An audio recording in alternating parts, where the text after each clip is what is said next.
आणि जर physical relationship झाला तुझ्या आणि माझ्यामध्ये, ते पण हिंदू गर्ल्स आहेत आणि माझे असेच 2 फ्रेंड्स आहेत, ते पण हिंदूच आहेत.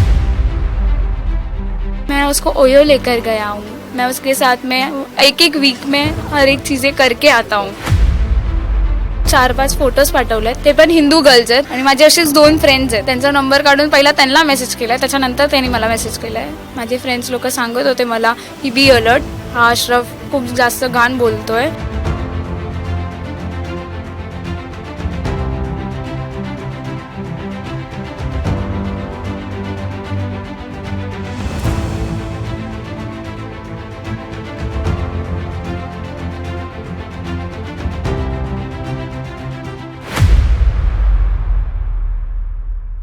नाशिकच्या कॉर्पोरेट जिहादच्या प्रकरणानं देशाला हादरवून सोडलं असताना, देशभरात यावरून राजकारण पेटलं असताना आता मुंबईतून एक धक्कादायक बातमी समोर आली आहे.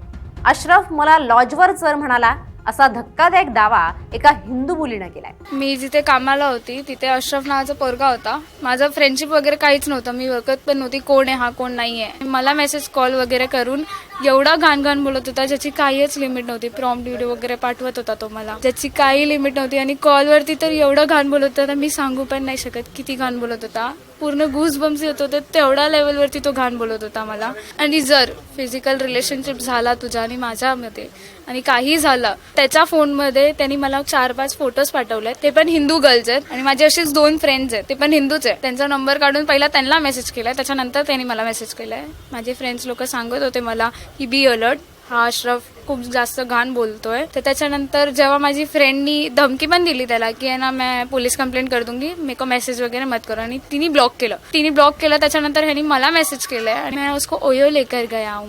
मैं उसके साथ में एक वीक में हर एक चीज़ें करके आता हूँ. तो ग्रुप होता म्हणून त्याला कॉन्टॅक्ट भेटला. तो बोलला पण आहे क्लिअरली की मी आहे ना ग्रुपमधून तुझा नंबर काढलाय. त्यांनी मला हे सुद्धा बोलला आणि इव्हन हे पण बोललाय की मेरे साथ में चलो, कार में चलो. त्यांनी हे क्लिअरली बोलले की आहे ना ह्यांच्यासोबत मी हे सगळं करून आलोय. ते पण हिंदू पोरींचेच फोटोज होते. त्यामुळे नाशिकमधून उघडकीस आलेल्या या कॉर्पोरेट जिहादच्या प्रकरणाचं लोण थेट राजधानी मुंबईपर्यंत पोहोचले. या मुलीनं आणखीही काही धक्कादायक दावे केले आहेत. या मुस्लिम मुलानं फक्त तिलाच नाही तर इतर हिंदू मुलींना टार्गेट केल्याचा दावा आता या तरुणीकडून करण्यात येतोय. त्यामुळे पुन्हा एकदा खळबळ उडाली आहे.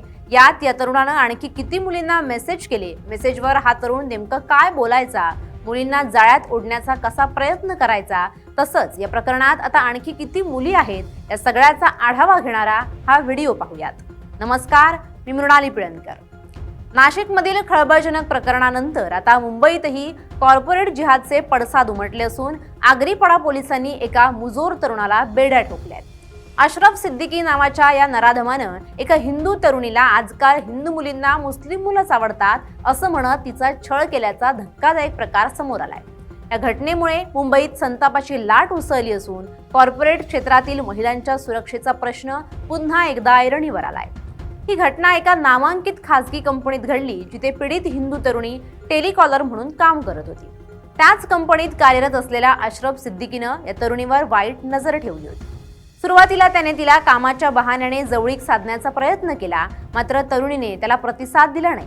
त्यानंतर अशरफने तिचा मोबाईल नंबर मिळवून तिला व्हॉट्सअपवर अश्लील मेसेज पाठवायला सुरुवात केली. इतकंच नाही तर अशरफ लॉजवर चल म्हणत त्यानं तिला शरीर सुखाची मागणी केली.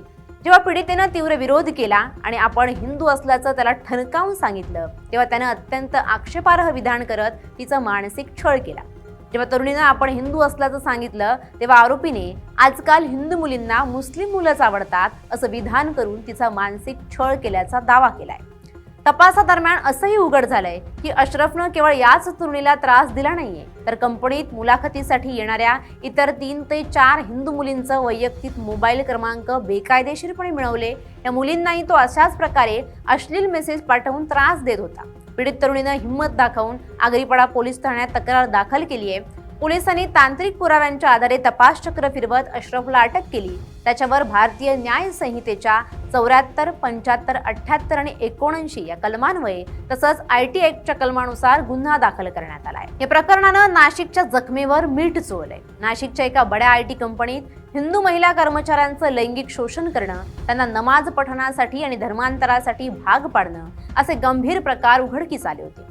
तिथे कंपनीच्या महिला HR मॅनेजरनंच या कॉर्पोरेट जिहादचं जाळं विणल्याचं तपासात समोर आलं. नाशिक प्रकरणातील आरोपींवर कठोर कारवाई करण्यासाठी तिथे SIT स्थापन करण्यात आली असतानाच मुंबईतील या नव्या घटनेनं आता खळबळ उडवून दिली आहे. या दोन्ही घटनांचा संबंध कॉर्पोरेट जिहाद या संकल्पनेशी जोडला जातोय. भाजप आणि विविध हिंदू संघटनांनी या प्रकरणाचा तीव्र निषेध केलाय. कॉर्पोरेट जगतात जाणीवपूर्वक हिंदू मुलींना लक्ष्य केलं जात असल्याचा आरोप केलाय. नोकरीच्या ठिकाणी महिलांची सुरक्षा केवळ कागदावरच आहे का, असा सवाल आता विचारला जातोय. मुंबई पोलिसांनी या प्रकरणाचा सखोल तपास सुरू केला असून अशरफचं इतर कोणाशी संबंध आहेत का, यामागे मोठं रॅकेट कार्यरत आहेत का, याचा शोध घेतला जातोय. अशा विकृत मानसिकतेच्या व्यक्तींना जरब बसवण्यासाठी कडक कायदेशीर कारवाईची मागणी आता सर्व स्तरातून होते. राजकीय स्तरावर भाजप नेते नितेश राणे आणि विविध हिंदू संघटनांनी या घटनांचा तीव्र निषेध करत याला कॉर्पोरेट जिहाद असं नाव दिलं. त्यांच्या मते हे केवळ वैयक्तिक गुन्हे नसून सुशिक्षित तरुण तरुणींना लक्ष्य करण्यासाठी आखलेला हा सुनियोजित कट आहे. कंपन्यांमधील वरिष्ठ पदांचा गैरवापर करून हिंदू मुलींचं शोषण करणं आणि त्यांना धर्मांतराच्या वाटेवर नेणं हा यामागील मुख्य उद्देश असल्याचं या संघटनांचं म्हणणं आहे. दुसरीकडे या प्रकरणांमुळे कॉर्पोरेट क्षेत्रातील महिलांच्या सुरक्षिततेवर मोठं प्रश्नचिन्ह उपस्थित झालंय. कामाच्या ठिकाणी होणाऱ्या अशा प्रकारच्या धार्मिक आणि लैंगिक छळाला आळा घालण्यासाठी कंपन्यांच्या अंतर्गत शिस्तपालन समित्या काय करतायत, असा सवाल विचारला जातोय. सध्या पोलीस या प्रकरणांचा तांत्रिक आणि गुन्हेगारी कोणातून तपास करतायत, तरी सामाजिक स्तरावर या कॉर्पोरेट जिहादच्या चर्चेनं एक वेगळंच वळण घेतलंय. नाशिक आणि मुंबईत नुकत्याच समोर आलेल्या घटनांमुळे कॉर्पोरेट जिहाद हा शब्द सध्या महाराष्ट्रात मोठ्या चर्चेचा विषय बनलाय. Bureau report, LS Marathi.